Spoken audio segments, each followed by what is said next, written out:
Well, good afternoon, everybody. It is 12:30, so it is afternoon from a dreary day here down in Atlantic City. And Fred reported that it is freezing out on the golf course. My name is John Costin, the host for today. And Fred Bro York is out on the golf course. He said he'll try to jump in if he finishes his round in time. But this is the Saturday afternoon Let It Run podcast, looking at the late pick five at Aqueduct, starting in race six. Hopefully, the weather cooperates and it stays on the grass, the three grass races. Should be a nice card over there, and hopefully, the weather cooperates. Also, at this time, I want to thank our sponsors, our local sponsors, Cases Pork Roll and the Vape Shop on Route 33. Thank you for your continued support.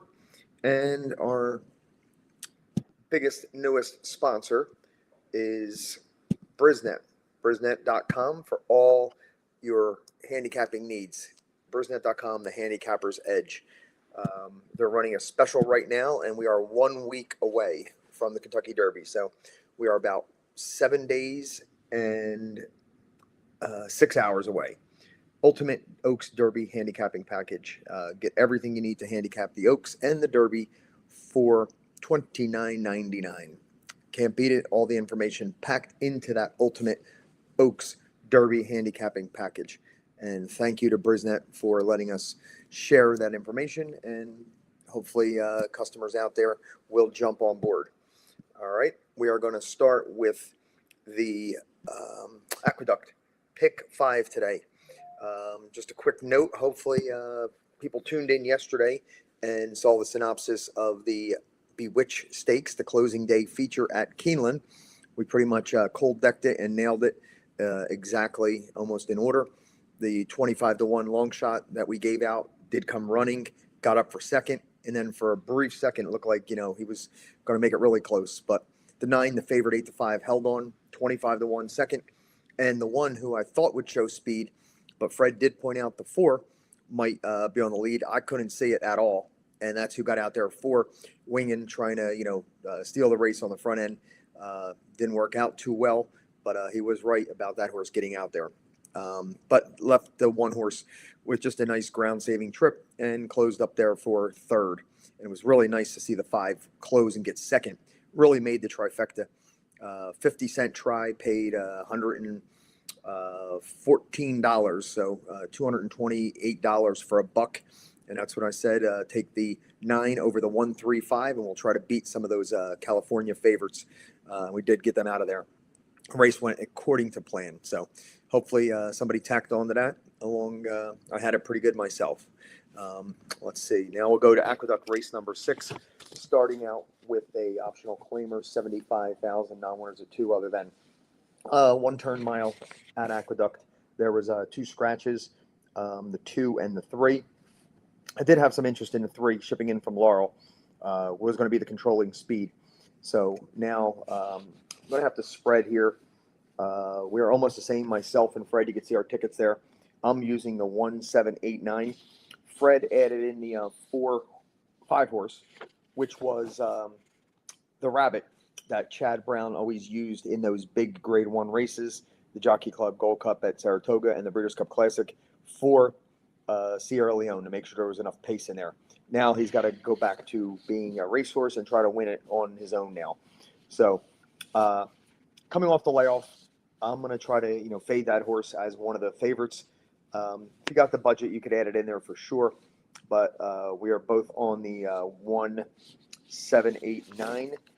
And I would, the 9, maybe not a winner, but he definitely comes running every single time. Probably a good under horse to use second. I remember we were there the day, December 6th at Aqueduct when Life and Times made a second start and was 1-5 in that race.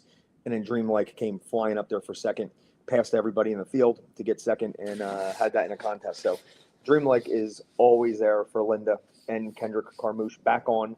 And Kendrick rides this horse pretty good. He knows it takes a while to get this horse going. So that's why I put him on the win end a little bit. The 8, Chad Brown, lightly raced horse. had a kind of a tough trip last time. Just fought and waited and waited and waited till he could get through in the stretch at Aqueduct. There, it was like behind a wall of horses. But then when he did get through, he exploded through there and won by a lot more than that head looks like. So with that tough trip, he still showed for a third lifetime start, pretty good. So I'll be keying in on him, hoping he progresses off of that one and try to beat Chad's other one. The 7 is a nice long shot, so we'll see if we can get him. He likes the distance and he likes Aqueduct. So try to get out of the race 1, 7, 8, 9, and Fred adds the 5 in there for a little bit. Moving on to the 7th race. The 7th race here.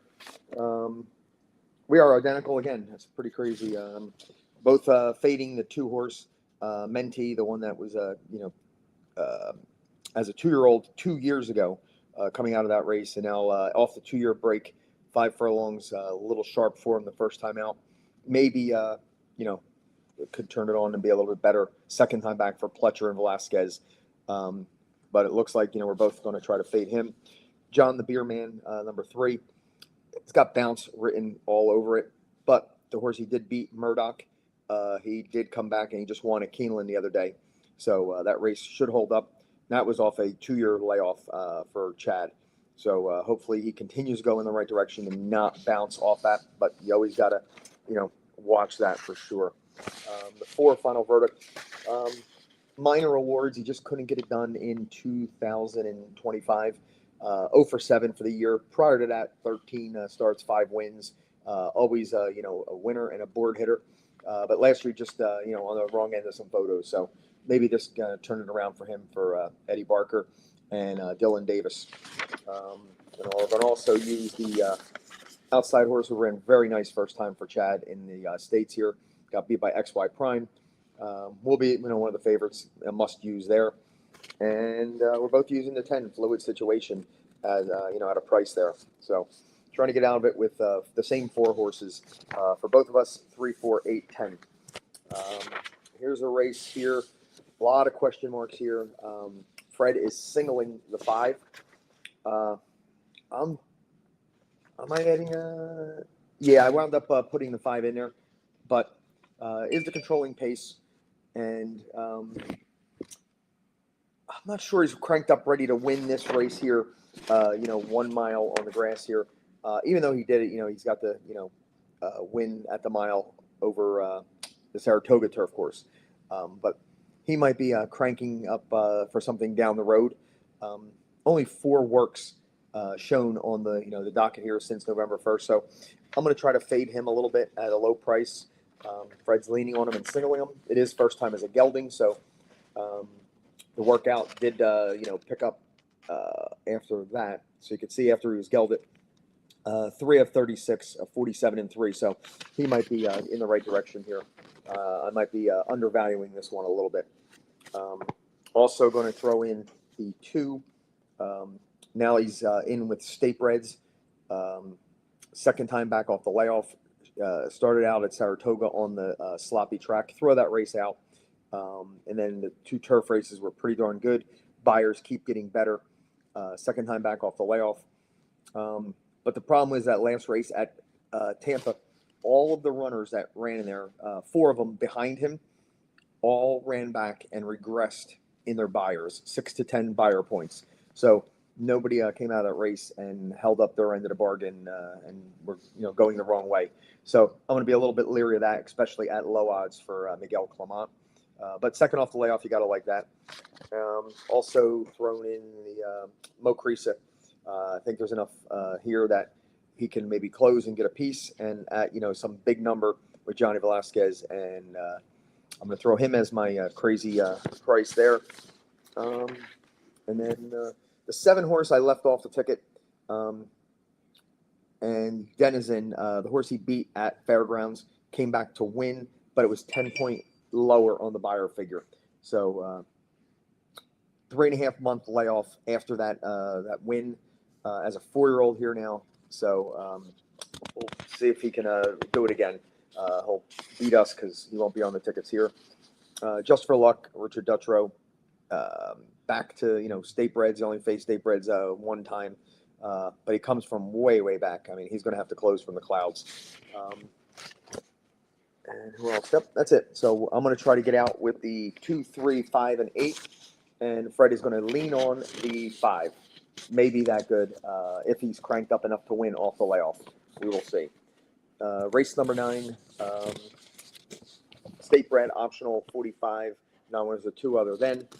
And I think I'm 4 deep again. My ticket actually worked out 4 by 4 by 4 by 4. And the last race I had a single, and we'll get to that in a minute just to make the ticket work. This race here, pretty much wide open card today where there's no real horses, you can lean on. There's just too many question marks along the way. So race number 9,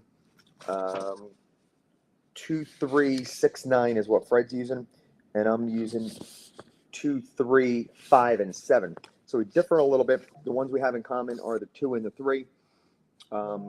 Dropping out of these optional allowances into a 45 claimer. Big time class relief for the 2-horse Trust Reward. He should sit an absolute perfect trip. It looks like he's going to be sitting 3rd in this field, and pick him up, tip out around the top of the stretch, and be very tough dropping into this 45 claimer here. Let's see. Also, the 3-horse, I did include that one because he has the wire-to-wire threat. He's the pace advantage horse here, coming off the layoff from Melanie Giddings. My only worry is the 9 gets into it with him a little bit, and that should set it up for the 2 sitting right there. But if the 3 shakes loose, he's done it before, and if he's fresh off the layoff, then that would be. But this also might be a launching point for bigger and better stuff. He might not be fully cranked, like I mentioned, that Chad horse in the previous race. So this one here is a stakes winner, stakes place horse in the New York bred ranks, and still sticking with the New York breds here, and just starting out point. So whether he's cranked enough to go or they push him, we'll see. But he can get loose on the lead. The 5, 3 Bs. He was one of the top equine edge horses that I saw here, and somebody's always around good, bad races. So hopefully can put it together here. And also, what was that here? 2, 3, 5. 2, 3, 5, and 7. Yep.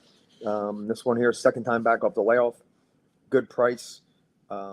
He's probably the best closer in the field. So, best closer if it gets hot on the front end and people challenge the 3-horse, then this one, second time back, I think is the best closer in the field. And we will see if Eric Cancel can sit back there and make one big run if the pace is quick enough just to throw in a bomb in the middle of the lane. Last race, made in 55,000 claimer on the outer turf course going 6 furlongs. Hopefully all these races stay on the turf. There's always a chance they start to sequence and then it pours and the races come off the turf. And if you're betting a pick 5, it turns into an all button. So we don't want that to happen. So hopefully the opinions are good early and you're still alive on the ticket. And then if it does rain, at least you'll be covered for something. You'll get paid off if they do take them off the grass. So hopefully the early races at least go in the right direction. This race wide open here. If I didn't lean on one horse, you'd have to use about 8 of them. I found enough cases for a bunch of them. I'm going to lean on Dick Dutro's horse and Flavian Pratt. First time Pratt's on him. He had 4 different jockeys ready. The horse absolutely cannot get out of the gate at all. I mean, he is just, stuck in the gate every single time. Hopefully Pratt, can get him out of there. His 6 furlong races are very good. 5 at Gulfstream was way too sharp for a horse that missed a break and had to close from the clouds. That's not a conducive track there. But he is dropping out of a maiden special weight. He was claimed off of Miguel Clement for $75,000 by Dutro and Sullivan Lane Stable. So hopefully Dutro figured him out after getting away from that Gulfstream, and this is more to his liking, this kind of turf course, and he picks up the services of Flavian Pratt, who I think will figure out a way to keep this horse close enough. And when he makes that big run, excuse me, he will be the one that gets to the wire first. A couple others I liked in there: the 9, the 10. Outside post a little tough. Little turf pedigree on the 10. There's just very little turf, but the race he came out of last time, K Road, Hot Gossip, Celestial Body, very key race turned into. So keep an eye on that. And the 9, if you could just get rid of those last 2. Now turning back to a sprint. Maybe this horse can be forwardly placed and on the turn back. But that was in August, so really it's his first time back off a long way off. And the 3, the reason I didn't really love the 3, he's dropping animated special weights. He's been bet every single time. 2 times he had Lasix the last 2. Really didn't improve him that much. He's got Lasix again, so was hoping to see the Lasix do something for him, and just didn't really wake him up like he should have. So I'm going to lean on the 6, Bashful Baby, to get me home in the last with count on Flavien Prat. So if you're alive to a single, who else would you want riding for you anywhere in the world other than Flavien? And Fred is just too deep here. Now I'm looking at his ticket. He is on that, maiden special weight dropper. Definitely class relief here. Could be between them two. This one will be more forwardly placed. So if this one's forwardly placed and the 6 does his usual walk out of the gate routine, then it's going to be tough to run down the 3 if he gets a much better trip. So there you have it. Our tickets are on the bottom. Mine's $128. Fred's is $80 on the bottom. Very similar in structure. He leans on the 5. I'm leaving on the 6. In the last, he's leaning on the 5 in the middle leg. So very similar. We both can hit this for sure. If his single wins and my single wins, we both have them. So the rest of the races are very similar, which is a good thing that, our minds are thinking alike.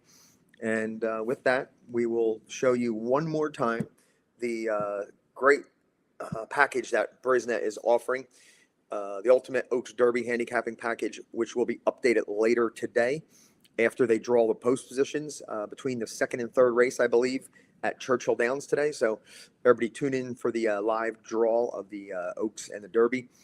The Oaks 14 horses should be absolutely fantastic. Wide open race. The Derby 20 horses wide open race.